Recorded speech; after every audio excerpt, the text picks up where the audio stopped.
Hello, everyone. I should say good afternoon. Thank you so much for joining the Careers Jam, and more specifically, joining our panel where we are going to be talking about the age of digital careers. My name is Claire Valoti. I am the VP of our EMEA business here at Snapchat, or Snap Inc. If you're wondering what I do as the VP of EMEA, I'm responsible essentially for our European and Middle East business, making sure we drive our revenue, scale that, and making sure that as a regional operation that we are delivering the results we need to deliver. I am particularly passionate about this topic because I think COVID has only accelerated the challenges around digital skills. And we know most of us, actually, not myself, but most of you watching probably who are students, will end up in jobs that may not even exist today, or if they do exist, you probably don't even know they do exist. And I think this is why it's so exciting. And I'm going to let my panelists introduce themselves in a minute. But so exciting to hear from people who have got jobs that are genuinely game-changing and jobs that you may have not considered. And that's what we want to do in our session today, is really open up your eyes to think about opportunities. And probably you might not even realise you have the perfect skill sets for those jobs. I wanted to make the point, though, why this is so important. You would think the word digital gets really used a lot, and there isn't a challenge because we are all essentially, particularly your generation who are watching today, are digital natives. But fundamentally, there is a challenge, and we just have to look at some research that was done recently that shows that 60% of businesses believe that their reliance on advanced digital skills is set to increase over the next 5 years. And I've actually seen stats over the next couple of years, it's going to accelerate further. While only 88% of young people realise their digital skills will be essential for their careers. The number of young people taking IT subjects at GCSE has fallen by 40% since 2015. And I'm not suggesting IT subjects are the only thing you should be doing, but it's just a great example of the challenges ahead if we don't course correct. Further, under half of UK employers believe that young people are leaving full-time education with sufficient advanced digital skills, and 76% of businesses believe that a lack of digital skills will hit profitability. So this isn't about, what we're not suggesting today is about all of you doing this because it's a great opportunity to do some fun roles.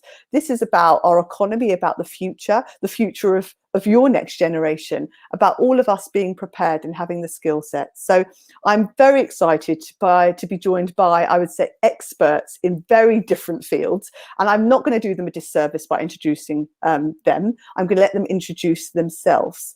So where shall I go? I'll go to Lauren first. If you'd like to introduce yourself, what company you work for, and maybe what you do.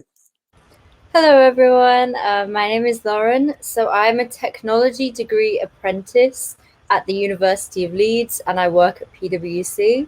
So what I do is I'm a student, I study computer science at the University of Leeds, but I also have regular placements at PwC. I work in our AI team within technology and investments. It's a really cool, exciting team. We do lots of AI, we do lots of infrastructure engineering, do lots of data science, and we have lots of little projects with some really cool industry standards work. And Lauren, can you just say what AI is for some people who might not be aware? So AI is artificial intelligence. It's basically getting computers to think like humans and to be really, really clever. We can give them loads of data and they're able to produce some really cool outputs from it. Thank you, Lauren. Jambi? Right. Thank you, and very, very happy to be here. So what I do is quite connected to what Lauren does. I just realized. So I'm part of Tata Consultancy Services, and I'm in the Analytics and Insights department for them. I'm into business development. What that means is I try to come up with solutions using data and try to predict what employers want to see. So whether it is trying to predict who's going to buy what next, or for a CPG company trying to figure out, how to optimize production lines using past data, or for an airline trying to figure out predictive asset maintenance and figuring out, what is going to crash and, how do you avoid it in advance. So all of those using past data to make predictions. So that's pretty much where I am. My field of activity is primarily in retail, CPG, and travel hospitality companies. Brilliant, thank you. David? Hi, I'm Captain David Robinson, just call me David. I've got two roles. I'm an Army Reserve officer who was mobilised to support the military's response to COVID-19. And as part of that, I was doing a range of communications missions. So that was leading defensive teams to protect networks and deploying communications networks. My other role is I have a senior job where I look after a team of software developers who write software to find adversaries in computer networks. Brilliant. I think it's fair to just say we have a very, very esteemed panel who are genuinely, a lot of what they described went above my head. But I think it's fair to say we're going to learn a lot. I should also ask everyone watching, if you've got any questions, please feel free to put the questions in the chat and we will do our best to make sure we answer them. And if we can't answer them live, we will follow up afterwards to make sure we get you those answers. So I think the question for a lot of people who'll be watching will be like, this all sounds fantastic if you understood everything they do. But how, what was your path? Because I think that's the interesting part, is how do you kind of get into the areas you've got into? So if we kind of go around again, we'll start with you and we'll do that sort of as our follow to Lauren to say, how did this all happen? So I think I took quite a traditional route, sort of, in a way.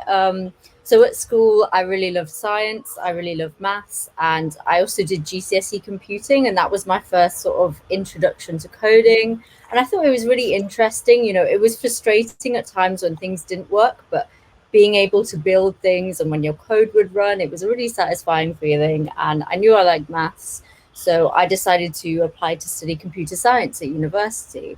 And I went to visit lots of different universities, and I came to the University of Leeds on an open day, and there was a stall by PwC there advertising this degree apprenticeship program. And before, I didn't really realize that degree apprenticeships existed.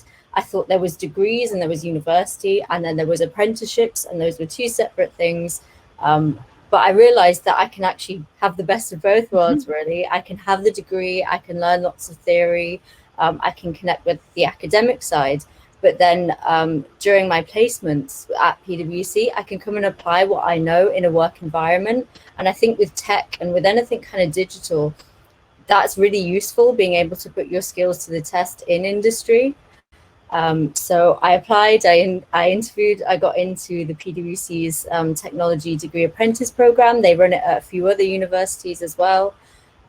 So I've done 2 years at university, and I did a placement between first and second year. And now I'm on a full year in industry. And it's been really exciting. So as I said, I'm on the AI team. I've had loads of different experiences. I've done some data engineering, which is about getting loads of data and getting it where we need it to be and getting it in the right format and cleaning it, and doing some cool sort of data science, kind of trying to see what we can learn from lots of data. I've also done some COVID simulations. So at PwC, we've simulated lots of our big offices with thousands of little agents through a method called agent-based modeling to kind of model the spread of COVID and see what can we change to make our offices as safe as possible. And now I'm on a project all about infrastructure engineering. So we're taking all of our little cool, interesting projects and trying to make them into big products, trying to bring them to users, focusing on things like security and infrastructure and robustability. And yeah, it's really fun. Brilliant, thank you. Jambi? Yeah, sure. So my subject of choice was physics when I was in school and college. And incidentally, all the physics offerings were combined with maths and stats. So although I started with physics, I started getting interested in measurement, monitoring, all of that.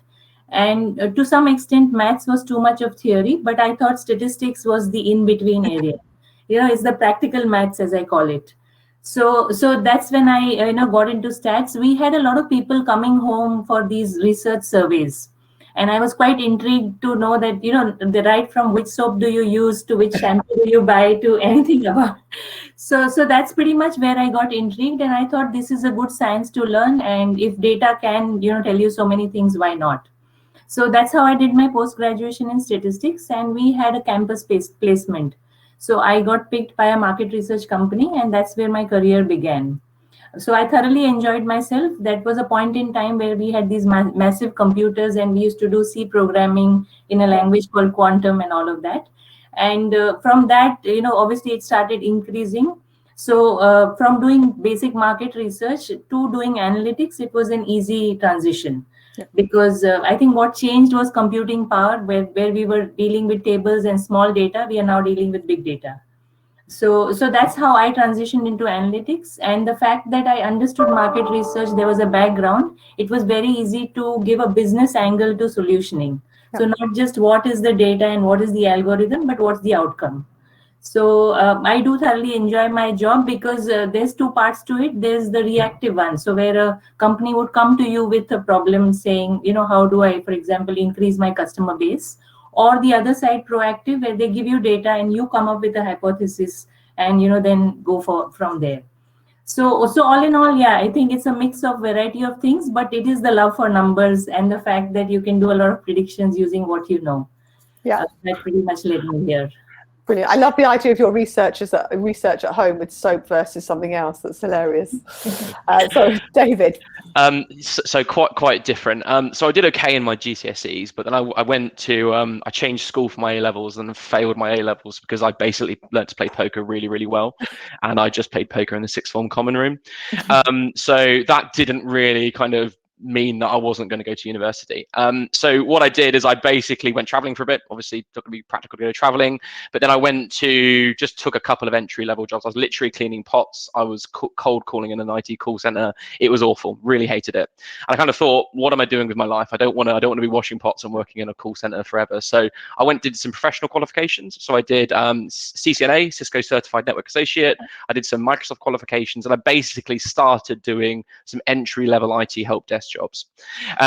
In time, that kind of grew into me positioning myself to be a security analyst in what's called a security operations center. And at the same time, I was doing some Army Reserve stuff on the side to give me some management level of experience. And that time I was able to progress to be a security operations manager. And now I kind of manage these two careers side by side, of being quite senior in this cybersecurity firm and kind of the significant time contribution I do in the Army Reserve. I did apply to join the regular army when I was younger, and I applied for a role which I'll post in the chat, which is kind of grown into now being known as a cyber engineer. You only need to have one GCSE grade C in maths and a grade D in English.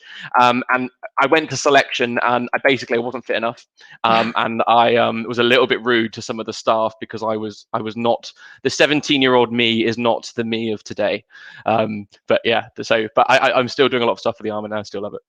And I still love the story of you in the sixth form playing poker. Yeah, although we're not suggesting anyone watching should be doing that. You should be studying for your A levels. We've got a question in the chat, and I will be coming to most people's questions. But we've got a question in the chat that was a question I wanted to ask, because obviously I work at Snap. I didn't come through the STEM route for like sciences or maths. And I think there's often a lot of other opportunities in companies that are doing this exciting stuff, but you don't necessarily have to have come through the STEM route and have maybe a slightly different role. So I'm putting you all on the spot here, but maybe talk about, what opportunities do you see in your company, even if it's in your role? Do you have to always have, and someone talks about a computer science, I would say STEM, science, maths. Do you have to have gone through that route to get to where you are or be in your company? So maybe, Lauren, if you want to try and tackle that from your point of view first. Yeah, absolutely not is my answer. I think anyone can end up in a digital career, and it's never too late to change. You definitely don't have to worry about your math skills or GCSE or A-level computer science. I think with digital careers, it's so broad and it's so wide that there are maybe some roles in which maths might help. There are some roles in which you won't need any maths, and there are some roles that you can sort of learn. I work with people who are, very, very clever. They're leading this whole security division, and they've got degrees in history, they've got degrees in psychology. They don't have backgrounds or academic qualifications in computer science or STEM at all. And yeah, there's definitely lots of opportunities through the internet, through boot camps, through online courses to, learn these technical skills. And yeah, You really don't need an academic background in STEM at all, I don't think. Yeah, yeah, I'd agree completely. So there was once upon a time, the only route to get in was you study and get into Yeah, career. But there is a lot of what I call sense, learn, and respond today. So irrespective of where you are, you can have interest in another kind of line. And especially in the digital careers, there's so much online. So whether we go to Coursera or Udemy, there is a lot of self-learning that we can do. If agree. I talk of a typical career path in the company that I am, for example, in data and analytics, you could either go up the technical way, so you have the data value chain, so you can be an engineer, an architect, somebody who deals with transforming data, or you could be a domain specialist. So you could have retail as your domain, understand what typical business problems could exist Yeah, in the domain, and then work with the data from there. And then you could be somebody who marries the two. So agree. someone who can give sales and solutions suggestions, looking at what you have as a business problem, and then how do you work backwards from there. So there's a variety of ways how you can transition into a career like this. It depends on interest and learning, of course. But Great. I think continuously learning is the important part, because we all know that tools technology expire. What wouldn't would be your domain expertise. So, yeah. I think you need a real blend of skills to get Yeah, particularly in cyber. People really focus on the technical skills, but those soft skills are really important, and kind of leadership and management skills as well. And the Army supports a broad range of this. So if you were to go to university, there's two options. So you could join a UATC, which is a University Officer Training Corps, and basically you're paid money to do adventure training. It's really, really cool. There's no obligation to join the Army. If you did want to join the Army as an officer at the end of that, you can be given a technical bursary that can be up to, including the signing bonus, up to a total of £24,000, which is really attractive. If you wanted to join the Army at the end, obviously you'd be committed to it at that point. If you didn't want to go to university, that's fine. You could be a cyber engineer, as I mentioned, in the Royal Signals. If you're 16 to 18, another option is the Army Foundation College, and they'll do a blend of academic and military style training. And the other option is when you reach 18, you can join the reserves to add some additional skills to help you out there. yeah, I think they're all great tips. And from my point of view, I did politics, history, and economics, and people assume I've come through STEM, and absolutely quite the opposite. I don't think I would have been able to get myself just about got my GCSE sciences. So I think people should just think broader. And this is the question I've been desperate to ask you all. And David, you touched on it. Is skill set, because you could be very technically competent, but actually some of those softer skills at the end of the day I think end up determining how successful you are in your field. So when you think about when you're interviewing someone coming through the door, what are the traits you're looking for? Because you assume they've got some technical skills depending on experience, but what is it in that person you kind of want them to show you? So why don't we start with you, David, given you touched on it already? So when I'm looking for security analysts, and I want people who can be deep in the technical weeds to understand what's going on, but I can still have a non-technical conversation with a customer about exactly what's happened.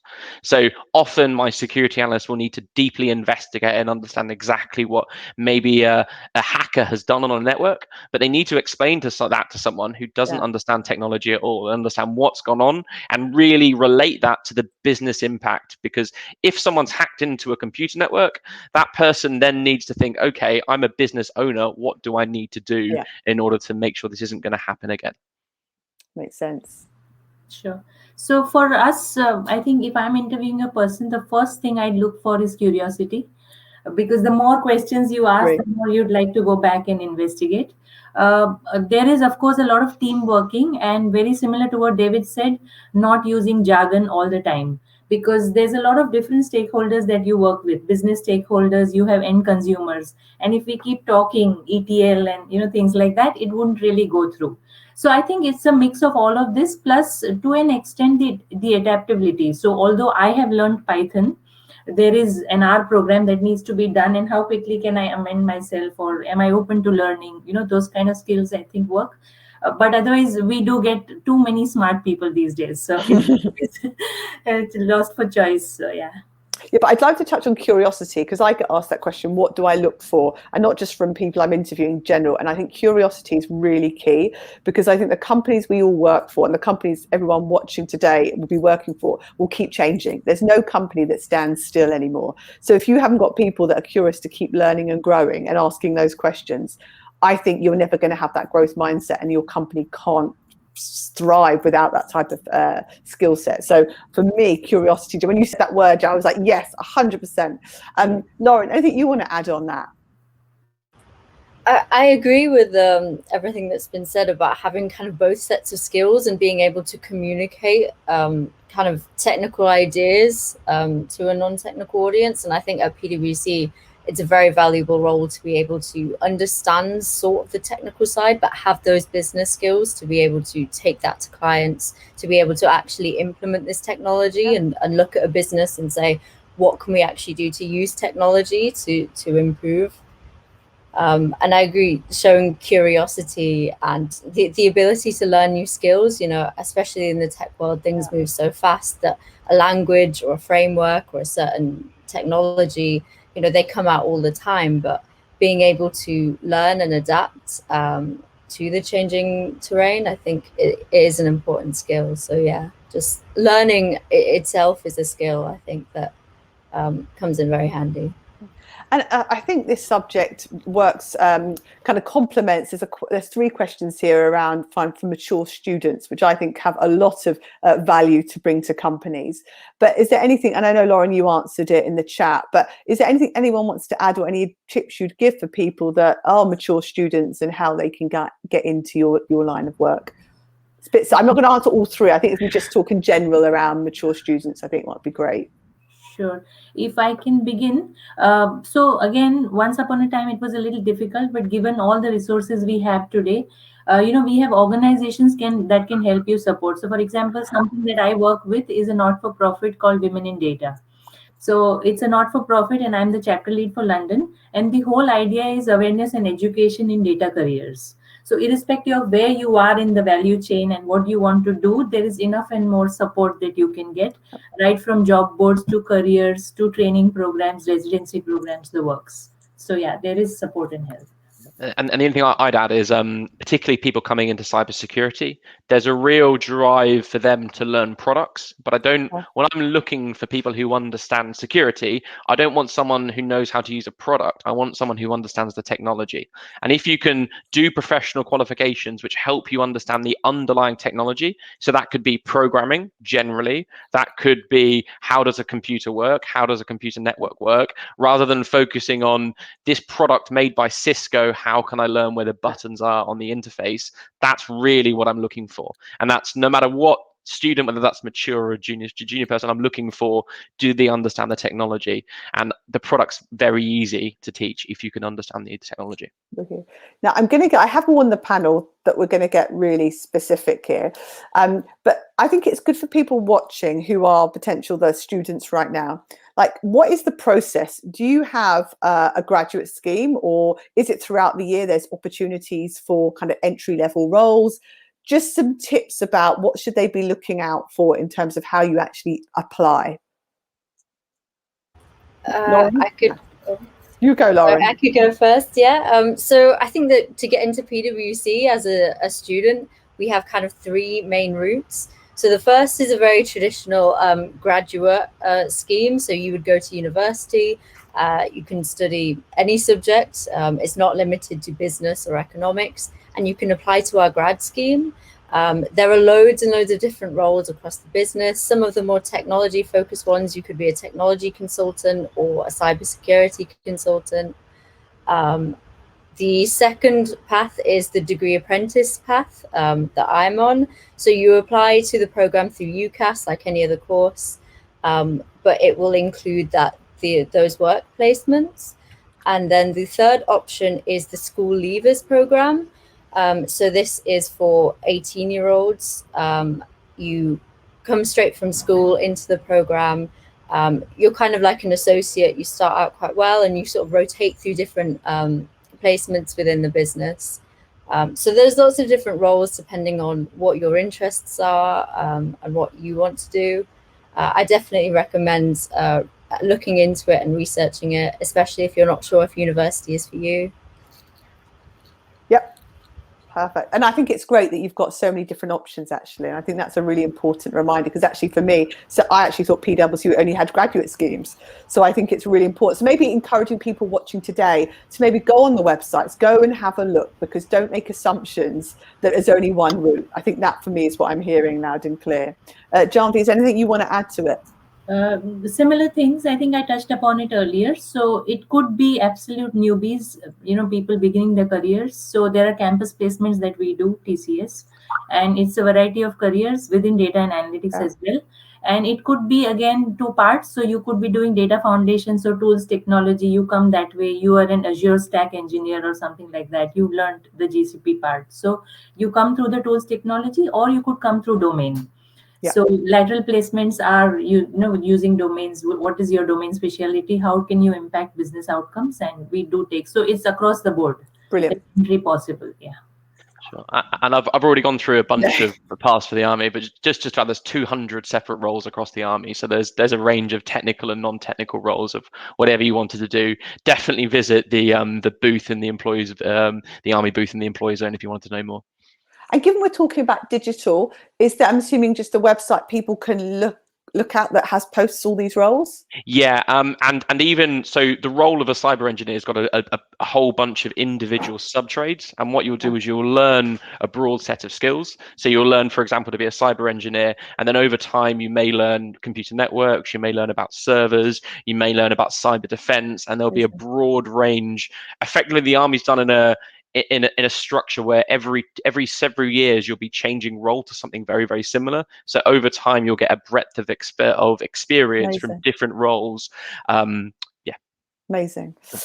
There's some great questions around, obviously, the impact of the pandemic. I try and limit my conversation of the pandemic, given we're living through it. However, I think that's really, really an important point that can't be ignored, particularly about the topic we're discussing. So I think the first question, and I'll lead on to the second, which is in terms of what have you seen has been the impact of the pandemic on your businesses, and is it leading to kind of less roles being open or actually more roles in certain areas? So just love to understand that kind of general impact, and then we'll go on to what that means for people applying. Lauren, do you want to start? I think that the pandemic has kind of opened up new lines of work for us almost. So as I said, I worked on a big project that was simulating offices to help them become COVID safe. And I think it's encouraged working between different offices in different countries even. You can now, most projects have people from all over the country and even people from all over the world.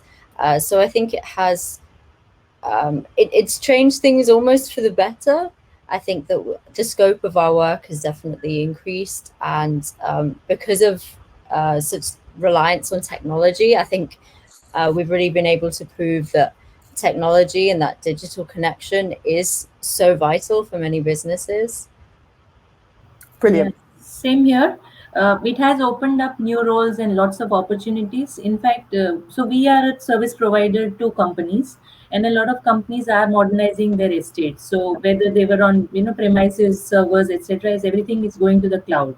So right from migrating to then collaborating, making things work. So yes, definitely across the board, roles have increased, opportunities have also increased. Yeah, I think there's been a challenge. Whilst kind of there's been a massive digital transformation as a result of the pandemic, the kind of the negative for new career joiners has been, I've been reluctant to hire junior members of staff, because traditionally I'd want to put a junior member of staff in. I want to surround them with senior people so they can kind of learn through osmosis and copying other people. Obviously, in the last 12 months, we haven't been able to do that, because getting people in the same room has been quite challenging. Now, going forward, actually, that now is the time when we're looking to do that, as we're all starting to go back in the office. But it's junior people I would normally traditionally try and put in the office, just so they can learn through other people. But that has been the biggest digital transformation ever. We're no longer reliant on borders. We're no longer reliant on single locations. So it's a great time to get in the industry. And now it's going to be much easier to get junior people into big organizations. Please, everyone, keep asking questions. I don't want to just keep asking them. I think your questions are better than mine, so please keep putting that in the chat. David, you're clearly one step ahead, because my next question is what you just touched on. I think working from home is amazing, and as a company, we're very in favour of it, and that's absolutely where we're heading. But I think there's a practical element, which is one of the questions which I feel really strongly about, and you touched on, which is for people starting out in their careers. I think learning from the people around you is so critical. You don't get that from a textbook. And I think that's what actually keeps me up at night. Like, that is a concern. And actually not just learning, just having a support network to ask the dumb questions you don't want to ask your boss. I mean, that's just a reality. So what advice would you give people watching of kind of how do you get around that practical challenge? And are there any ideas or tips you're thinking about in your organizations? So why don't we go back to you, David? You touched on it.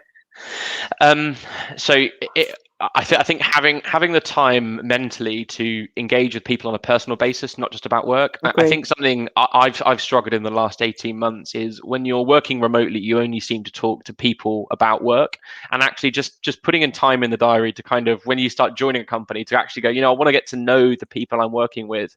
I'd like to put in like 30 minutes or whatever, just to kind of know what you're up to, know what you're doing, and having that human to human interaction is something that's like vitally important for everyone's mental resilience, and that will kind of enable you to be more successful mentally, and then you're going to be a better performer at work. So just make time to not talk about work all the time, and understand the people around you. Totally. Yeah, and I think we do have technology to enable that as well, David. So we've been using, for example, there's something called as Glimpse, which gives you these virtual rooms. It's almost like speed dating. So like 20 people get together, and then you move from room to room trying to get to know the other person. And it's strictly non-work. So, but absolutely essential. It doesn't really substitute human interaction, but it's, I think, the next best to what we can do currently. So yeah, that's really. I think that a lot of the structures we have at PwC kind of lend itself to helping new joiners anyway. If you're new and you join the company, you'll automatically be assigned a career coach, who's someone maybe a couple levels higher than you, who can advise on sort of projects and career matters. But you're also assigned a buddy, which is someone who's been in the company maybe a year or two. And they're there to, ask all the silly questions that you might want to not ask your manager. As for sort of COVID specific things, we've been having lots and lots of sort of online meetings, little groups of different people across the team, little coffee catch-ups, playing games, little socials, are all really helpful to, as the others said, get that social element and get to actually know people, because I think that does improve your productivity and the way you work as a team a lot. In work, usually we'd be sitting around in an office and you could quickly ask people questions. But now we do a lot of sort of pair programming and coding together. So we'll sit on a call and we'll work through something together, sharing screens and things like that, which I think it is really helpful to sort of replicate that in-person experience. And help sort of new joiners like myself. I started my placement last September when everything was completely online. So I still feel like I'm very integrated into the team, and I still feel like I've learned a lot. But I think sorry, yes, no, all I was saying is I'm still wanting to go to work as soon as possible. I'd like to get to the office and do, actual gossip around the cooler or over coffee. So quite looking forward to it whenever it opens. No, I think the point that you're all making around the sort of social side of work is really important, because that's what does connect you. And I always talk about work families, but that's what makes you build trust with people, when you know someone's kids' names or the name of their pet. I think all of those things are equally as important as learning from each other. And actually something our UK business introduced, which I think is a lovely idea, is bubble lunch. So for people in certain postcodes, they get together, and obviously now we can, we'll have a lunch together. And I think that's something we're really trying to recognise, the importance of the social connection. It doesn't necessarily have to be in the office, but of course keeping with guidelines. The question I've been dying to ask all of you through the whole session really is about, we've assumed that working in this field is exciting, and I think it is. Clearly, I'm biased. But what is the best bits about your job? Like, when you get up in the morning, you think, I get to go to work to do it. It's like, what gets you excited? If you were doing an elevator pitch of selling the job that you do, and I'll put Lauren on the spot first to give us that pitch. I think that technology, I feel, is actually very creative, and it's very satisfying to be able to create something that really makes a difference. I come to work and I'm able to not only learn loads of really interesting, cool things, but I'm able to put those things into practice and have those things be used by users, or use it to completely transform the way a business works. And I think I think the best part of my job is making a difference, really. Love that. Jambi. Yeah, so I think the whole idea of uncovering value from data is really exciting. And there's the standard pitches that we make around, how do you sell more, etc. But a lot of times we come across this problem where, like I was saying, data is given to you and it's almost like peeling an onion. So each time you add layers, you add data, you add parameters, you try and come up with things that even the client isn't aware of. And those aha moments, I think, are what makes it very, very rewarding. uh, and it obviously then bears fruit in many other ways. So then, trying to first resolve the business problem and then attach data and tools and technology to it, working from right to left, as I call it, I think is the most important part. And for me, I love everything about the army because it's not about money. Nothing is about, obviously money factors in because you have to pay for things, but it's all about like protecting like the British people, British territories, British values and interests. It's not about money.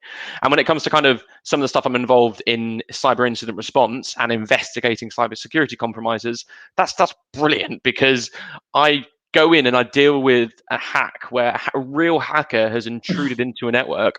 It's like a story, but you have to uncover it and find out about it.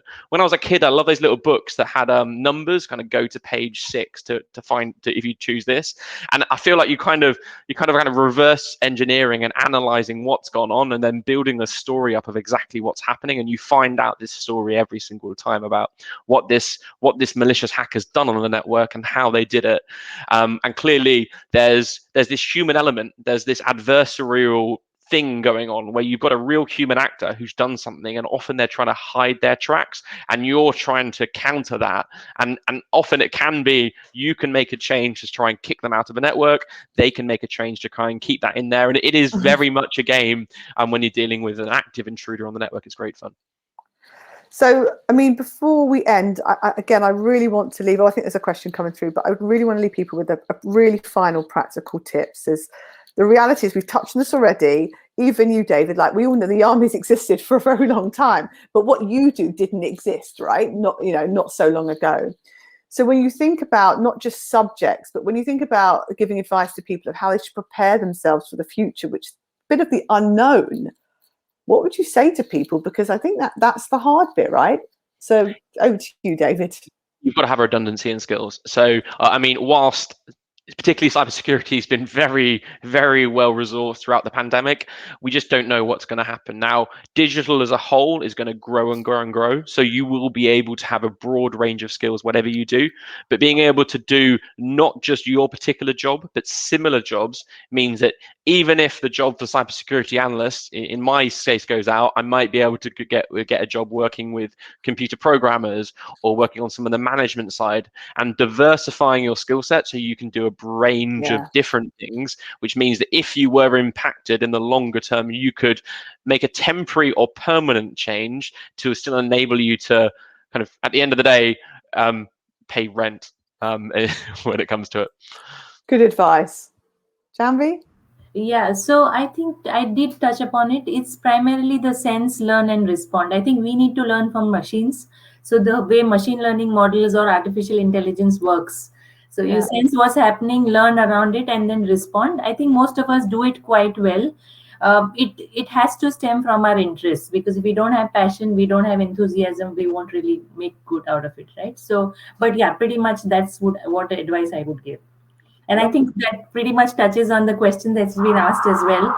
Would you make the same choices if you had to restart your career journey again? For me, yes. Probably yes. In fact, I try to bring in some more pieces which I'm doing now, trying to get, for example, nature and conservation activities, use data to prove, what is bird migration looking like, those kind of things, expand my horizons a little bit, but use pretty much the same path. Okay, we'll come back to you, Janhvi, on the last question that Melanie just posed. So I'll come back to that. But look, to Lauren, from your point of view. I think I agree. I think passion is sort of what drives it. I think not only a passion for exploring the industry and for creating, innovative products, but also for learning. And I think you're going to have to continue to learn. Our career paths now are not just one straight road. It will take many different turns. You might go down many different paths, but being able to learn and readapt and readjust is a skill that everyone loves. There's a concept in programming called agile, which everyone loves, and the whole thing is about being able to readapt and adapt to situations, adapt to new things. And if you have that passion for learning, I think that you'll be able to, roll with the punches, and you'll be able to go down that road and make the most of the opportunities that you have. Yeah, and just one point to add on the end of that, some of the best people I've worked with who are new to the industry are apprentices, and I kind of almost want to prefer to work with apprentices than graduates sometimes. And the reason is apprentices have just got this hunger to learn. Graduates do as well, but kind of apprentices are a bit more of a fresh mold for an organization. They haven't got some background on the industry, but definitely look at apprenticeships as well. There's a lot of apprenticeships at some very big firms, and they will set you up very, very well, even if you haven't got a degree. No, I think that's really good advice. I think the one thing we haven't touched on, this one I go on about, is work ethic, actually, because whatever you go on to do in your life, if you don't give it your all and really show up and give yourself 100%, I think you won't be successful in anything you do. And I think not enough focus sometimes goes on that. And I really agree with you, Lauren, on passion. I think life's too short to do things that you don't love. I know Janhvi's touched on this, but I think it's such a great question in terms of, would you make the same choices that you made, and kind of think about your career journey? So, David, do you want to just sort of give that a quick answer? Yeah, I probably wouldn't play so much poker in sixth form, but I've done pretty well out of it. But maybe I probably might not have played so much poker. That was my second question. Were you any good? But yes, you just answered. I was quite good, yeah. Lauren. I think I would, again, make the same choices. I'm very early on in my career, so I've got a lot of opportunities ahead of me, but I definitely make the same choices again. I think choosing the PwC degree apprentice was the absolute best choice for me. And I would add that I think sometimes your hardest times in your career are when you grow the most. And I think sometimes people look at their career, and I probably can say this because I'm on the other side, Lauren, when I've been doing this for a long time, as probably people can see. But I think that the fact is, I think your career isn't always perfect. It's not always fun.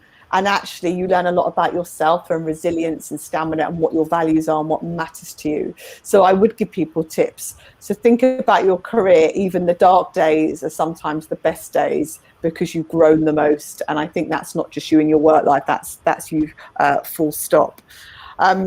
So kind of a bit of a quick fire round just to end on. I'm going to kind of want, I know you've touched on the best bits of your job, but I kind of want best and worst bits, because I think that's always very telling. So the best bit and the worst bit about your job. Lauren looks like she's still thinking, and Jambi looks like she's got an answer. So I'm going to go to you first, Jambi. Right. So the best bits are the fact that, every day is a new day, and you're looking forward to new challenges to solve with problems, which I touched upon. But then there are those boring days when, you seem to be repeating yourself over and over again, for some reason not getting through. You don't know whether the problem is you or the other person. But yeah, there are, and I think in this current pandemic situation, the fact that we are remote and digital, it makes it slightly more challenging, because body language and all of those other things can't really play as much as they used to earlier. So I have had challenges in sometimes communicating, presenting to clients, getting my point across. But all in all, I think there's more positive than those kind of days. And the challenges you described, I don't think that's just for you. I think that's for all of us now in the pandemic environment. Lauren. I think obviously I think one of the best parts that I have enjoyed is actually meeting people in the industry. You know, I meet people who've come from all different backgrounds and all different roles, and they're all very interesting, and they all have something to bring. And I think PwC has a culture of learning where anyone is just so happy to meet with you and tell you what they've learned, tell you what they know. So that's probably my favorite part. I'm not sure about least favorite. I guess it's taken some adapting for me to get used to more of the business side. I think I came in from a very technical point of view, and I think this has made me a lot more well-rounded. And I've been, I've got experience talking to clients and looking at much more business roles. So I think at first I was a bit lost, but it has helped me to become a more well-rounded person. Perfect. And in 30 seconds, David. Sure, very quickly. I love speaking to people and working in small teams on problems. I hate writing reports and sending emails about those issues. I'm just not very good at writing stuff. I'm very good at talking about stuff. So that's you it. and me both. Last thing for me to say is a huge thank you to our panelists, a huge thank you to our audience. Please go and visit the different booths and learn more. This is such an amazing opportunity for you to really see what's out there and ask questions from experts like you've heard from today. And thank you very much to F4S for organising the Career Jam. So hopefully we will see you all again. And thank you again to my panelists who are fantastic. Thank you. Thank you. Bye, everyone. Bye.